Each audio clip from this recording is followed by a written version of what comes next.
Chapter 8, A Meeting in the Mess Room. In the meantime, Dick, Sam, and Fred had been having quite a different experience.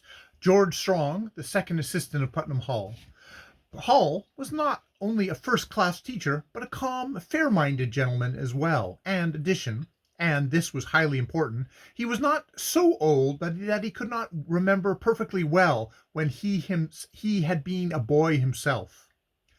"Come this way, my lads," he said with a faint smile. "I trust you will soon feel at home at Putnam Hall. It is Captain Putnam's desire to have all his boys, as he calls them, feel that way." "What will Mr. Crabtree do with my brother?" asked Dick anxiously. "I cannot say, Rover. Perhaps he will place him in the guardroom until Captain Putnam arrives. I'm sure he didn't do that much that was wrong." "We had better not discuss the question, my boy. Come this way. I will conduct you to your room." George Strong showed them into the main hallway and up the stairs to the second story. Passing through a side hall, they entered a large, bright dormitory overlooking the parade and the playground. Here were 8 beds, 4 on either side, with as many chairs and also a table and 2 washbowls with running water supplied from a tower on the roof, the water being pumped up by the aid of a windmill. "This room has not been occupied this year," said the teacher. "Captain Putnam and Mrs. Green, our housekeeper, thought it might as well be to put you in here together, along with Lawrence Colby and Frank Harrington, when they come. I believe you are all friends. At least Harrington and Colby imitated as much in their letters." "They told the truth," cried Sam. "This just suits me, and we owe Captain Putnam and Mrs. Green for doing it." George Strong smiled. Then the smile faded as he remembered how Josiah Crabtree once told Captain Putnam that he did not believe in letting chums room together. "Place each boy among strangers," Crabtree had said. "It will make him more reliant." But Captain Putnam had not listened to the crabbed old fellow, and Strong was glad of it. "Here is a closet in which each of you can stow his clothing when it is dealt out to him. Your ordinary suits will, of course, be placed away for you, for during the academy term you will as cadets wear only your uniforms." "When will I get my uniform?" asked Fred, who was anxious to don his soldier fixings, as he put it. "Tomorrow, if we have any suits on hands that fit." I don't want a second-hand suit," put in Sam. George Strong laughed. "Don't worry, my boy. Every pupil gets new clothing, but many boys are so nearly of a size that Captain Putnam always keeps a dozen or so suits on hand." "Oh, that's different. The beds are all numbered, and to avoid disputes, we always put the eldest boys in number 1, and so on. You can arrange this between yourselves. I feel certain you won't get into a dispute." "We won't quarrel," said Dick. "I don't know exactly how old Frank and Larry are, though." "Then arrange to suit yourselves until they come," concluded Mr. Strong. Having shown them their dormitory, he conducted them through the building and exhibited the various class and drill rooms, and then ended up by introducing them to several other pupils, including Bart Connors, the major for the term, and Harry Blossom and Dave Kearney, the 2 captains. "Welcome to Putnam Hall!" cried Major Bart Connors, a tall youth of nearly 17. He shook hands all around, and so did the 2 captains, and then the assistant teacher left the party. "Oh, it was a shame the way Crabtree treated your brother," said Captain Harry to Dick. "It's a wonder to me that Captain Putnam keeps him here." "I was in for getting up a petition to have Crabtree removed," put in Captain Dave. "I think every boy in the academy would sign it." "I hope Captain Putnam is not so severe," said Fred. "Not by a jugful, Garrison," came from Captain Harry. "He's strict and makes everyone toe the mark, but you couldn't find a better all-around man." "Then he'll suit me." It was now quite late, and presently a loud, clear bell rang out in the belfry. "6 o'clock," said Captain Dave Kearney. "That is to bring in the boys from the playground. They have 15 minutes in which to wash up for supper. Excuse me, I'll be needed in 10 minutes to form my company," and soon the newcomers found themselves alone with several others who had just arrived at Putnam Hall. The cadets were rushing from everywhere to the lavatories to make themselves presentable on parade. Soon they began to form on the grounds before the building. Dick and the others saw them divide up into two companies, with Harry Blossom at the head of the first and Dave Kearney leading the second. The two companies, called a battalion, were commanded by Major Bart. In addition to the officers, there were two drummers, a bass drummer, and two fifers. "Companies, attention!" came the command, and the lines became rigid. "By columns of four, march!"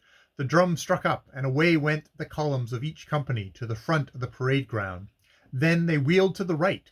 The fifers started up a lively air, and the cadets marched around the hall 3 times, and at last into the doors nearest to the mess hall or dining room.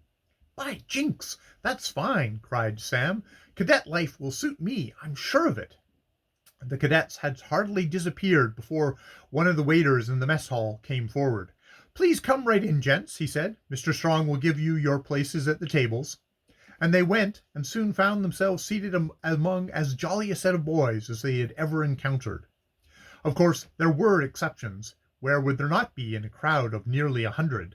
There were pupils who were morose by nature, those who seldom or never smiled, and there were likewise a half a dozen of the Dan Baxter order, bullies or worse.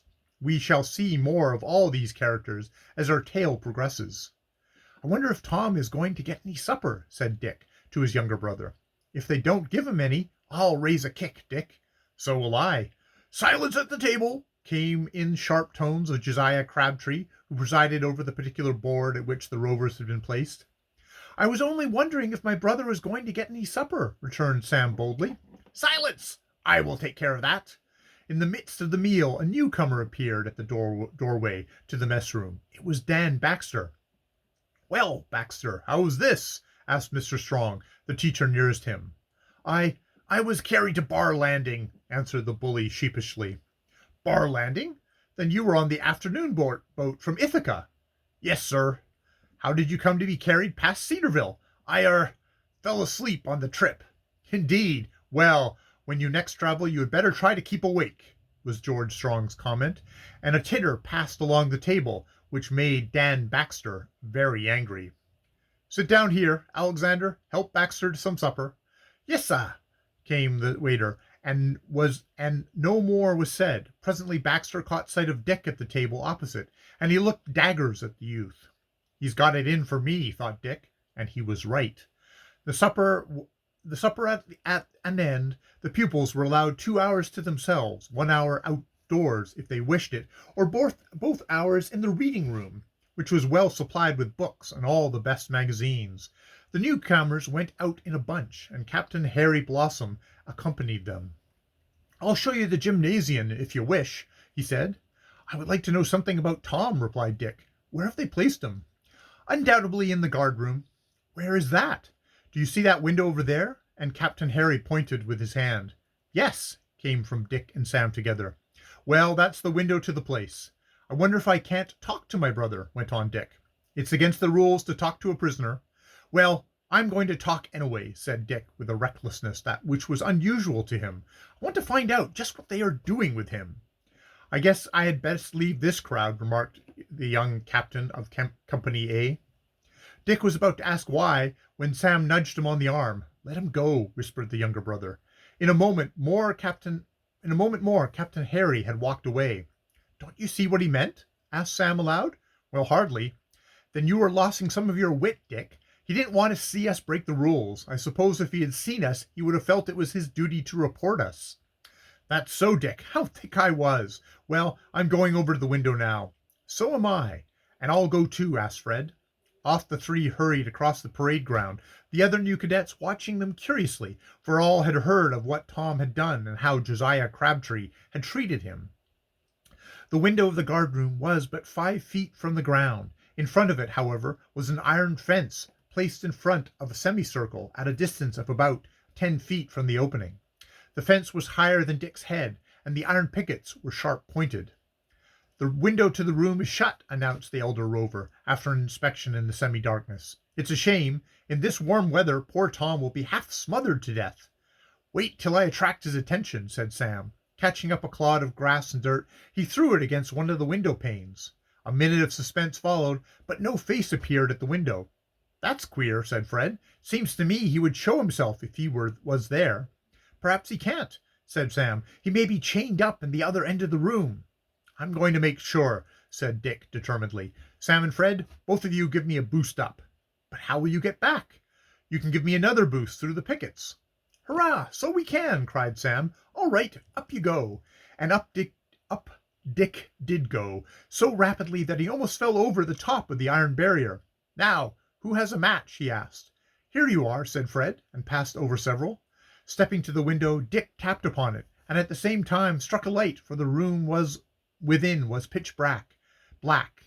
The next instant he muttered a cry of disgust. Solid! What was that? Came from Sam and Fred. The room is empty. Then there must be some mistake. Can you see all over inside? Yes. Sure Tom isn't asleep in a corner on a couch, if there is one, put in Sam.